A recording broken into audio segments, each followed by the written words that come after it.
शुरुआत करते हैं दिन की आखिरी गेंद से। उस्मान ख्वाजा स्ट्राइक पर हैं, जसप्रीत बुमराह गेंदबाजी करेंगे। जाहिर सी बात है उस्मान ख्वाजा कोशिश कर रहे थे कि भाई मुझे अगला ओवर नहीं खेलना, ज़्यादा से ज़्यादा टाइम मैं यहीं पर वेस्ट करूंगा। कुछ देर तक तो बुमराह ने कहा कि ठीक है बेटा ठीक है, फिर उस बंदे का दिमाग घूम गया तो बुमराह भाई थोड़ा सा रिएक्शन किए, फ्रस्ट्रेशन उन्होंने अपनी दिखाई, लेकिन उस्मान ख्वाजा ने इस पर कुछ नहीं बोला। पर सामने की तरफ एक 19 साल के सैम कॉन्स्टास साहब खड़े थे। अब इनको तुम जानते हो, खिलाड़ी कमाल है, एटीट्यूड भी कमाल है, पहली गेंद पर जसप्रीत बुमराह को आगे निकलकर चौका मारने की इंटेंट भी कमाल थी, पर ये जो उंगली करने की आदत है ना, ये इस बंदे की बड़ी निराली है। अब सामने भी जसप्रीत बुमराह साहब थे तो उन्होंने भी कहा कि बेटा ये उंगली पकड़ के जो तुम मुझे करना चाहता है ना, कहीं और घुमा के तेरे दे दूंगा। तो इसके बाद जसप्रीत बुमराह भाई भी उनसे भिड़ गए और भिड़ने के बाद विराट भाई बीच में शांति क्या समझौता करा रहे हैं। तुम सोचो, विराट भाई, और वो कह रहे हैं कि कोई बात नहीं, अगली गेंद डाल भाई, कोई बात नहीं, इट्स ओके भाई। और अगली गेंद पर होता क्या है, उस्मान ख्वाजा पवेलियन जाते हैं। उस्मान ख्वाजा की विकेट गिरती है, छठी बार जसप्रीत बुमराह इस सीरीज में उनको बाहर का रास्ता दिखाते हैं। और दोस्तों उसके बाद सेलिब्रेशन पूरी भारतीय टीम ने ऐसा किया कि हमारी पूरी भारतीय टीम यूनाइट नजर आई, कोई लड़ाई झगड़ा नहीं। और सब लोग सैम कॉन्स्टास के पीछे ऐसे पड़े कि मुझे सच में लग रहा था कि विकेट उस्मान की गिरी है या फिर सैम कॉन्स्टास की। और सच बताओ, आपने कब जसप्रीत बुमराह को इतना एग्रेसिव सेलिब्रेट करते हुए देखा है? कब आपने विराट कोहली को इतना एग्रेसिव, वो सेलिब्रेशन इस पूरी सीरीज में कम ही था, क्योंकि विराट कोहली भी थोड़े से डाउन ही थे। हमने ये सब कुछ देखा। ऑल क्रेडिट गोज टू भैया, 19 साल का ये यंग लड़का, इसने पूरी बीजीटी में जान डाल दी है। अब सच बता रहा हूं, जब लास्ट में वो विकेट गिरी ना उस गेंद पर, बेचारा सैम कॉन्स्टास जिस तरीके से ग्लव्स निकाल कर भागा ना भाई, मैं कसम से बता रहा हूं उसकी फट गई थी। उसको लगा ये साले बैट का ग्रिप निकाल के मेरे दे देंगे। वो बेचारा जा रहा था चल के, पर उसका दिल कह रहा था कि दौड़ जा भाई, दौड़ जा, पवेलियन भाग जा, ये घुस जाएंगे, ये तेरी ले लेंगे, ये मार देंगे, ये फाड़ देंगे। लिटरली बता रहा हूं, पूरी भारतीय टीम इस तरीके से जाकर सेलिब्रेट की। और जसप्रीत बुमराह का वो कोल्ड सेलिब्रेशन ना मुझे क्यों पसंद आया, मुझे ये कप्तानी क्यों पसंद आई, क्योंकि आपने जवाब दिया, आप पीछे नहीं हटे, आप ईंट का जवाब पत्थर से दे रहे थे। और जसप्रीत बुमराह ने पहले बातों से जवाब दिया, फिर अपनी परफॉर्मेंस से। और अगर क्रिकेट में आप अपनी परफॉर्मेंस से, आप बल्ले और गेंद से जवाब दे सकते हैं, आप कमाल के खिलाड़ी, कमाल के लीडर और कमाल के कप्तान भी बन सकते हैं। और जसप्रीत बुमराह ने इस पहले दिन में, इस छोटे से सैंपल साइज में, ये एग्जाम्पल हमें सेट करके दिखाया। पहले दिन के बाद इस टेस्ट में कौन सी टीम है आगे, और क्या भारत ने कर दी है टॉस में गलती, रोहित शर्मा हुए हैं ड्रॉप या फिर कर रहे हैं रेस्ट, चलिए जानते हैं आज की वीडियो में। दिन की शुरुआत होती है शायद हमारे भविष्य के परमानेंट टेस्ट कप्तान जसप्रीत बुमराह के एक बहुत ही झूठे बयान से, जब उन्होंने बोला कि हमारे कप्तान रोहित शर्मा ने रेस्ट करने का फैसला किया है। हमारी टीम में देखिए सेल्फलेसनेस कितनी है कि हम टीम के जीत को प्रायोरिटी देते हैं। हालांकि दोस्तों बच्चा हर कोई ये कहानी जानता है, और कमेंटेटर्स ने भी तुरंत बोला कि भाई डिसाइडिंग सीरीज के डिसाइडिंग मैच में, 5वां टेस्ट मैच, आखिरी मैच, कोई भी कप्तान खुद को ड्रॉप नहीं करता, हर कप्तान जाकर परफॉर्म करना चाहता है। रियलिटी आपको भी पता है, मुझे भी पता है कि यहाँ पर रेस्ट नहीं, यहाँ पर खिलाड़ी ड्रॉप हुआ है। और ये बहुत बड़ी चीज़ है यार, अगर आप सोचेंगे तो बहुत कम होता है ये क्रिकेट इतिहास में, और भारतीय क्रिकेट इतिहास में शायद कभी हुआ ही ना हो कि मिड सीरीज में एक कप्तान को ड्रॉप कर दिया गया, उसकी कप्तानी समेत सीरीज में। और वो भी जब series on the line, final test match है, जहां पर आप चाहते हो कि कप्तान अपनी सवारी का जिम्मेदार बने, उसे ड्रॉप कर दिया जाता है सीरीज जीतने या फिर बचाने के लिए।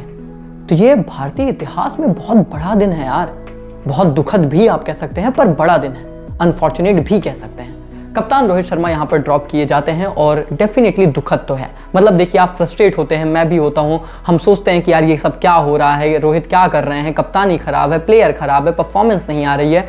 But at the same time हम शायद ये भी तो सोचते हैं कि शायद ये आखिरी बार हमने देखा यार रोहित को।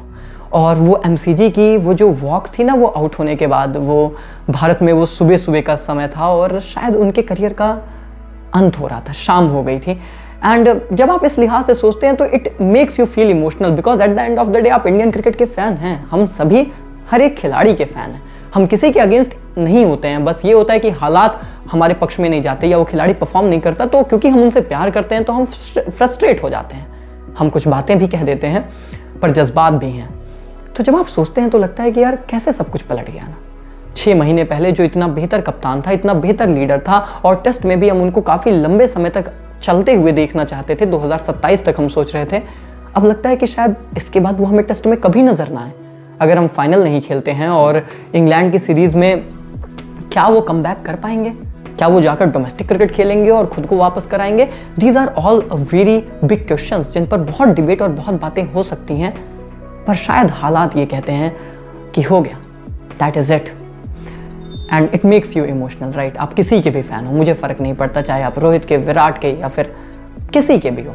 आप अगर इंडियन क्रिकेट के फ़ैन हो, अगर आप भारत में जन्मे हो, आपको दुख होगा, आपके आंखों में आंसू आएंगे, क्योंकि हैं वो हमारे ही कप्तान, या फिर शायद टेस्ट में थे वो हमारे कप्तान। बट इसके बाद हमारे कप्तान बुमराह पहले बल्लेबाजी करने का फैसला लेते हैं सिडनी के मैदान में। Historically most of the teams की करना चाहती हैं, पर पिच को देखकर ऐसा लग रहा था कि बहुत ज़्यादा हरी घास है और जैसे जैसे दिन आगे निकलेगा वो घासें थोड़ी सी कम होगी। Pitch may get better for batting. Day 2 और डे 3 पे जनरली ऐसा होता है, तो क्या कहीं हम गलत डिसीजन तो नहीं ले रहे हैं? फिर जिस तरीके की बल्लेबाजी हुई फर्स्ट सेशन में, आपने फिर से 3 विकेट गंवा दी और उसमें यशस्वी जायसवाल को देखो, मैं हाईलाइट करूंगा एक चीज़, पहली गेंद स्टार्क की देखनी थी, सेम प्लान जो वो हर टेस्ट मैच में यशस्वी जायसवाल के अगेंस्ट यूज कर रहे थे, उसके साथ स्टिक करते हैं। तो जब आप प्रोसेस बहुत सिंपल रखते हैं ना, रिजल्ट्स आते हैं। उसके बाद केएल राहुल का ऑलमोस्ट नथिंग शॉट, वो उन्होंने बहुत ही गंदा शॉट खेला, उन्होंने भी अपनी विकेट गंवा दी। केएल राहुल शुरू में बहुत अच्छे नजर आए हैं इस सीरीज में, पर पिछले कुछ पारियां उतनी ठीक नहीं गई। यशस्वी जायसवाल बहुत इंपॉर्टेंट की प्लेयर थे, उनकी विकेट गिरना आपको पता है हमेशा भारत के लिए बड़ा झटका होगा। देन विराट कोहली और शुभमन गिल ने पारी संभाली, बट शुभमन गिल का वो गैर जिम्मेदाराना जो आखिरी गेंद उन्होंने खेली, दैट वाज रिडिकुलस। आप पिछले मैच में ड्रॉप हुए हो, आप इस मैच में फिर से आते हो, पहले तो तुम सोचते हो कि मुझे ड्रॉप क्यों किया, फिर लगता है कि चलो ठीक है कर दिया, कोई बात नहीं, फिर से मौका दे रहे हैं और वो भी कप्तान की जगह पा रहे हो, है ना? और इस तरीके का गैर जिम्मेदाराना शॉट, फिर से आप अपनी 20s में अपनी विकेट लूज कर रहे हो। आप अच्छी गेंद खेलते हो, सेटल्ड लगते हो, आप आगे निकल के मार रहे हो, that is definitely a lack of concentration. तो भाई तुम्हारा कंसंट्रेशन कहाँ है? एक ही जगह कंसंट्रेट मत करो, सारा का सारा कंसंट्रेशन एक जगह नहीं लगाना है, कुछ इधर भी लगाओ। क्रिकेट में थोड़ा सा लंबा, टेस्ट में लंबा चलना पड़ता है। फिर जिम्मेवारी उठानी थी हमारे कोहली भाई और हमारे पंती साहब को, और उसमें कोहली भाई को देखकर तो आपको खैर क्या ही बोलूं, मैं क्या बोलूं बताओ, मतलब मैं क्या करूं बताओ, मुझे बताओ कोहली भाई, मैं आके आप जब बैटिंग करते हो तो आपका बैट ऐसे पकड़ के खड़ा हो जाया करूंगा, जैसे ऑफ स्टंप की गेंद आएगी बैट में नहीं चलने दूंगा, पकड़ लूंगा आपको, गुड़गुड़ पकड़ के उसी में लटक जाऊंगा कहीं कि भाई जो आएगा हाथ में वो पकड़ लूंगा, बस आपको बैट नहीं चलाने दूंगा बाहर की गेंद पर। मुझे बताओ, अगर ये कर सकते हैं, ये अलाउ होता है, तो मैं ये भी करने को तैयार हूँ, क्योंकि भाई अच्छा खेल रहे थे, बाहर की गेंद छोड़ रहे थे, पेशेंस का टेस्ट हो रहा था उनके। पर विराट कोहली गेंदबाज से नहीं हारे, विराट कोहली यहाँ से हार गए। फिर से बाहर की गेंद को आपने छेड़ा, और फिर जब छेड़ोगे किसी को भी तो सजा तो उसकी होगी। अब अपने पुराने प्यार को हमें लगा था कि भुला चुके हैं, इस बार नहीं खेलेंगे, पर फिर से उन्होंने खेला। और अब तो हम ये भी नहीं कह सकते ना कि दिल दुखी है मगर टूटा तो नहीं है, उम्मीद का दामन छूटा तो नहीं है, क्योंकि सच्चाई यह है कि अब तो आदत सी है हमें ऐसे जीने में, ऑफ स्टंप की गेंद देखकर किंग कोहली के सीने में चुल होगी तेरे सीने में, जो भी है कहानी, मतलब राइम छोड़ो, तुम दुख दर्द मेरा समझो। लेकिन डेफिनेटली विराट कोहली पर सवाल उठेंगे, और एक इनिंग उनके पास और बची है, आखिरी सिडनी टेस्ट। अगर हम WTC फाइनल नहीं खेल रहे हैं तो इंग्लैंड सीरीज विराट खेलेंगे नहीं खेलेंगे, क्योंकि गौतम गंभीर ने अपने हाथ में चार्ज ले रखा है, ये आपको पता है, और वो बड़े डिसीजन लेने से कतराते नहीं हैं, ये भी आप जानते हैं। विराट भाई एक पारी है, संभाल लो, रन बना लो, आपके लिए भी, टीम इंडिया के लिए भी, दोनों के लिए ये बहुत ज़रूरी है। और हाँ, सिर्फ आपके लिए नहीं बल्कि हमारे नानू पाटेकर जी के लिए भी बहुत ज़रूरी है, क्योंकि आपको पता है ना कि अगर आप रन नहीं बनाते तो वो बेचारे खाना नहीं खाते। आज ब्रेकफास्ट आपने उनका कैंसिल करा दिया, बेचारे सो के उठे थे, ब्रेड पे बटर लगा ही रहे थे, तब तक आप आउट। पर भाई ऋषभ पंत ने जिगरा दिखाया, और सिडनी में ये होता है, सिडनी में गेंदें आपको लगती हैं, आपके शरीर पर लगती हैं, और कुछ ऐसी जगह लगती हैं जिसका दर्द सुंदर साहब बयां कर सकते हैं, जो कि उनके लिए बिल्कुल सुंदर था नहीं। मतलब चोट लगे तुझको तो दर्द मुझे होता है, और सच बताना लड़कों, चोट उनको लगी थी, दर्द हम सब ने महसूस किया था कि घुंघरू टूट गए।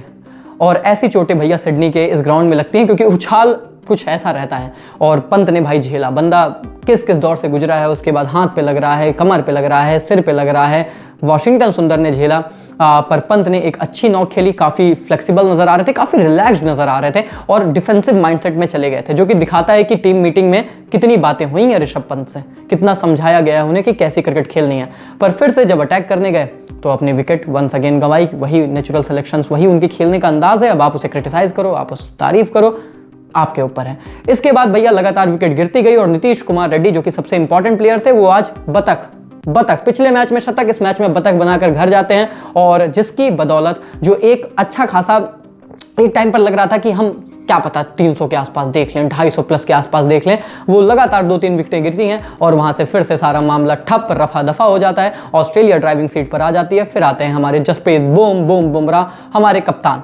अब ये चाहे गेंदबाजी करें, ये बैटिंग करें, ये किसी से लड़ाई करें, ये फील्डिंग करें, ये बंदा हर तरफ छाया हुआ है। मतलब सोने की, वो कहते हैं कि कोयले की खदान में ये हमारा हीरा है। सबसे ज्यादा विकेट बीजीटी में इनके नाम है। इस बार रन्स भी इतने ज्यादा बना रहे हैं। इस मैच में भी क्या शॉट्स लगाए भैया, जिसके बदौलत भारतीय टीम इतने स्कोर तक पहुंची कि भैया थोड़ी बहुत गेंदबाजी तो कर सके हम, नहीं तो पहली इनिंग में ही हो गया था हमारा। और मैं एक ऐसी बात कहूंगा जो आप कहेंगे कि भाई तू क्या बोल रहा, पर सच बता रहा हूं। एक्चुअली मैं भारत थोड़ा पहले डिक्लेयर भी कर देता ना, तो मैं उसको भी गलत मूव नहीं मानता, या फिर भारत पहले ऑल आउट हो जाता। क्योंकि मेरे जहन में बहुत अच्छे से ये चीज थी कि अगर हमने 10 ओवर ऑस्ट्रेलिया को फेंक दिए ना रात में, आज शाम को, तो इनकी भी फटके 4 ही हो रही है। इनको भी पता है कि कंडीशंस बहुत टफ है और बुमराह जैसे गेंदबाज को फेस नहीं कर पाएगा। ख्वाजा तो अपनी विकेट देता ही, जो बुमराह के सामने वैसे भी लुल्ली हो जाता है, तो वो तो उनको देना ही था। लेकिन भाई हम सिर्फ 3 ही ओवर फेंक पाए और 1 विकेट चटका पाए। मैं कहता हूं 10 ओवर फेंके होते ना इस कंडीशन में, कम से कम 2 से 3 विकेट भारत लेकर जा रहा था। ये तुम मेरी बात लिख के ले लो।